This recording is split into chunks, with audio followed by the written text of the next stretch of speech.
이제 난방 쪽 설명을 드릴 건데요.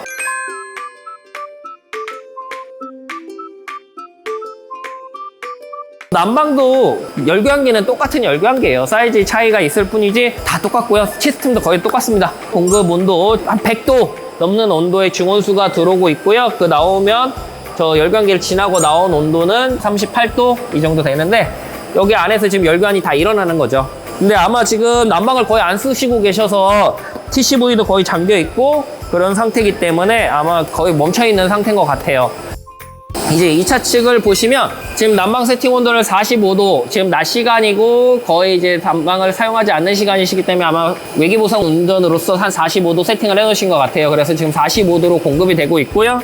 보시는 것처럼 공급이 된 물이 쭉 따라가게 되면 배관 쭉 보이시죠? 배관 쪽으로 해서 각 동에서 이제 입상관을 통해서 올라가게 됩니다.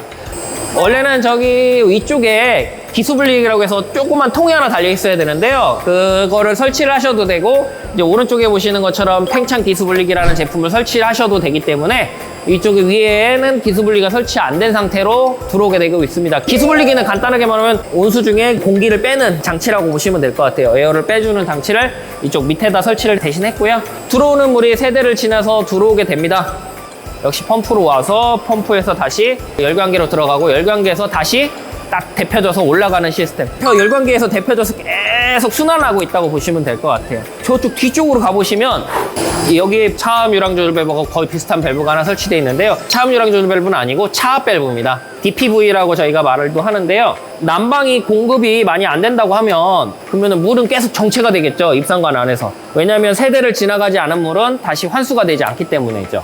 그러면 아까 급탕은 계속 순환한다고 했는데 네네네. 난방은 왜 순환 안 되는 거예요? 난방 같은 경우는 입상관에 계속 순환을 하게 되면 계속 손실이 나요. 근데 급탕 같은 경우는 바로바로 내가 물이 써야 되기 때문에 계속 순환을 시키긴 했는데 난방 같은 경우는 먼 거리를 갔다가 다시 돌아오게 되면 그만큼 다 손실로 잡히기 때문에 최대한 짧은 거리 안에서 순환을 시키려고 여기 보시면 차압 밸브를 설치하게 된 겁니다. 그래서 기계실 안에서 짧은 거리만 계속 순환을 하게 되면 그만큼 열 손실량을 줄일 수 있기 때문에 설치를 이렇게 해놓은 거고요. 얘는 반대로 설치가 돼 있어요. 아까는 공급측이 위에 설치돼 있는데 얘는 공급측이 밑에 설치돼 있고 반대로 환수측이 위에 설치돼 있어서 공급측 양이 많으면 반대로 열려서 환수축으로 순환하는, 공급 압력이 높아지면 순환시키고 공급 압력이 떨어지면 닫혀서 입상관 쪽으로 많이, 세대 쪽으로 많이 갈 수 있도록 오픈 클로즈를 해주는 밸브입니다. 지금 보시는 것처럼 난방을 사용하진 낮 시간이라 약간 반 정도 열려있는 상태죠.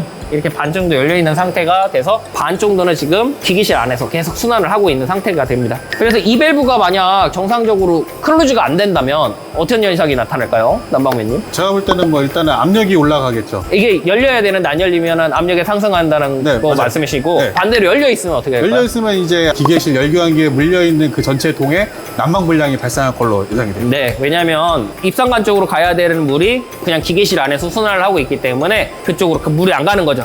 안 가는 상태이기 때문에 이 밸브가 정상적으로 장족하지 않아도 문제가 생기는 겁니다. 그러면 전체 동에 문제가 생겼다 하면은 얘부터 점검해 보는 게 가장 빠르겠네요. 그렇죠. 일단 얘가 정상적으로 오픈 클로즈가 돼 있는지 이 바이패스가 열려 있는지를 먼저 측정 한번 해보시는 게 좋을 것 같아요.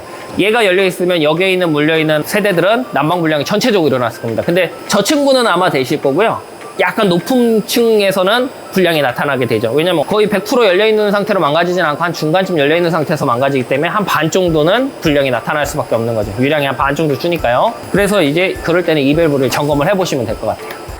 이쪽에는 인버터 펌프라고 설치가 돼 있어요. 인버터 펌프는 뭐냐? 전기 주파수를 이용해서 펌프의 속도를 제어하는 장치입니다. 그래서 난방을 많이 쓰실 때는 원래대로 이제 정상적으로 공급을 하게 되고요. 지금처럼 낮 시간대는 난방 공급량이 적을 때는 속도를 낮춰서 그만큼 순환 양을 줄이는 거죠. 손실량이 줄기 때문에 최근에 많이 채용하는 방식 중에 하나입니다. 거의 모든 아파트에 최근에 다 설치가 되고 있고요. 그래서 이걸로 이제 열 손실을 줄일 수 있는 방식이 되는 거죠. 그러면 인버터가 없는 펌프는 그 손실을 줄이는 게 어떻게 보면 DPV가 그 역할을 한다. 그렇죠. 원래는 인버터를 설치하면 반대쪽에 있는 DPV를 삭제할 수 있는 규정이 있긴 한데요. 원래는 설치하는 게 좋죠. 언제든지 인버터가 망가질 수가 있기 때문에 DPV는 있는 상태가 맞습니다. 왜냐면 인버터가 망가졌다 하더라도 펌프 자체는 돌릴 수가 있거든요. 그러면 정속으로 돌리기 때문에 저 밸브가 없으면 잘못하면 이제 배관이 터질 수도 있는 상태가 될 수도 있는 거죠. 그리고 우리가 이제 근무하다 보면은 환수 온도랑 공급 온도 차이가 많이 발생하는 경우가 생기더라고요. 세대에서 돌아오는 게 뭐 30도고 네. 공급이 55도. 네. 꼭 이럴 때 민원 전화가 많이 오더라고요. 네네네. 그런 거는 뭐냐면 유량이 부족하다는 얘기죠. 간단하게 말하면. 왜냐면 유량이 부족하니까 세대에 들어갔던 물이 델타 T를 엄청나게 뺏기고 나오니 어쩔 수 없이 니턴 온도는 떨어지고 공급 온도는 그 상태 그대로가 유지가 되는 거죠. 왜 그렇게 그런 현상이 나타나냐면 저거 뒤에 있는 공급압력계가 있는데요.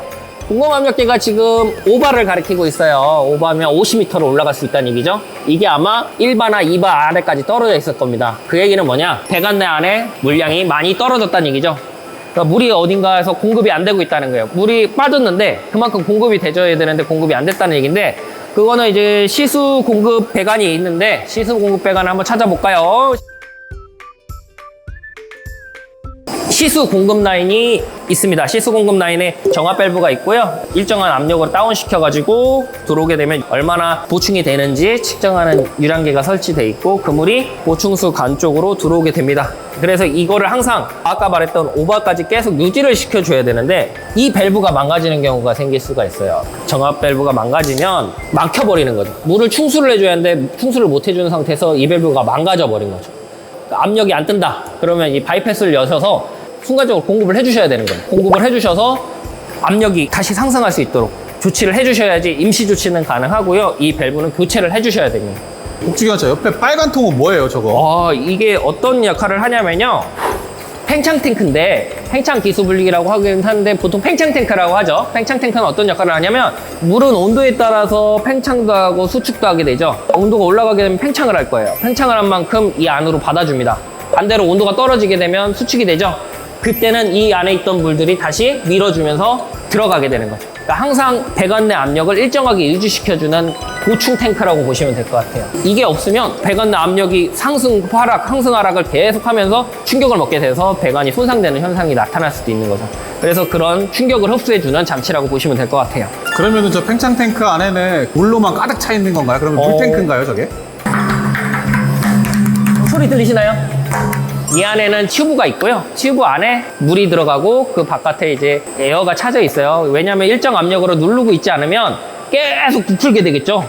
그 반대로 배관의 압력이 떨어졌다고 해도 가만히 있는 상태가 되기 때문에 이 안에는 항상 일정 압력으로 충압을 하게 돼 있습니다. 충압을 해서 이 안에 물을 우리가 원하는 배관 내 압력으로 계속 유지시켜주는 역할을 하게 되죠.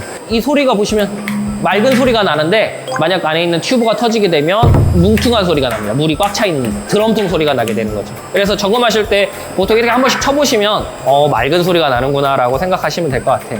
그리고 이쪽에 보시면 보충해주는 역할을 같이 해주는 펌프가 있는데요. 보시는 것처럼 이 디관이 보충수 배관인데 보충수 배관으로 탱크 안으로도 들어갈 수 있고요. 반대로 이쪽 물을 당겨가지고 안으로 보충할 수 있는 보충 펌프가 되겠습니다.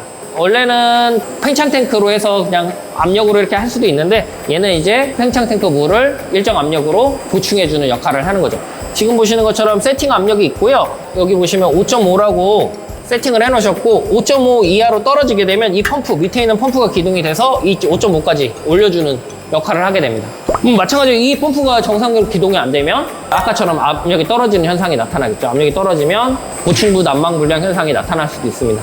팽창 탱크는 나중에 다시 한번 말씀을 해주셔야 될 것 같아요. 네, 팽창 탱크는 종류가 너무 많아가지고요. 팽창 탱크가 그냥 이렇게 팽창 탱크만 있는 경우도 있고 막 옆에 컴프레셔도 붙어 있는 경우도 있고 지금처럼 펌프가 붙어 있는 경우도 있고 정말 케이스가 너무 많아가지고 이거는 따로 팽창 탱크만 모아서 다시 한번 이거 영상을 한번 올려드리도록 하겠습니다. 결정적으로 모든 팽창 탱크가 마찬가지로 두드렸을 때 맑은 소리가 나면 정상이다. 그렇죠. 둔탁한 소리가 나면은 브레더 파손이 의심된다. 그렇죠. 보는 게 맞습니다. 육안으로는 보이지가 않기 때문에 확인해 주시면 될 것 같습니다.